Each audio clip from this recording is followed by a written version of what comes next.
दोस्तों, खलील जिब्रान का नाम कौन नहीं जानता। खलील जिब्रान एक महान दार्शनिक थे, चित्रकार थे, कवि थे और एक विद्रोही लेखक थे। उनकी लघु कहानियाँ हमारे मन को झकझोर देती हैं। दोस्तों, आज मैं आपके लिए खलील जिब्रान की एक कहानी लड़ाई लेकर आया हूँ। कहानी यूँ शुरू होती है। उस रात महल में दावत थी। तभी एक आदमी वहां आया और राजा के सम्मुख दंडवत हो गया। दावत में उपस्थित सभी लोग उसकी ओर देखने लगे। उसकी एक आंख फूटी थी और रिक्त स्थान से खून बह रहा था। राजा ने पूछा, यह सब कैसे हुआ? उसने उत्तर दिया, राजन, मैं पेशेवर चोर हूँ।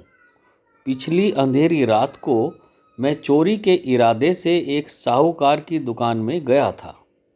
खिड़की पर चढ़कर भीतर कूदते समय मुझसे भूल हो गई और मैं जुलाहे की दुकान में कूद पड़ा और लूम से टकराकर मेरी आंख निकल गई।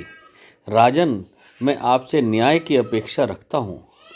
यह सुनकर राजे ने जुलाहे को पकड़ मंगवाया और उसकी एक आंख निकाल देने का आदेश दे दिया। राजन, जुलाहे ने कहा, आपका फैसला उचित है।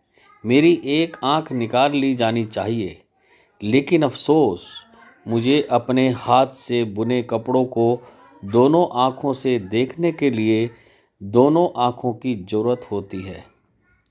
हुजूर, मेरे पड़ोस में एक मोची है। उसकी 2 आँखें हैं। उसे अपने काम के लिए दोनों आँखों की ज़रूरत नहीं पड़ती है।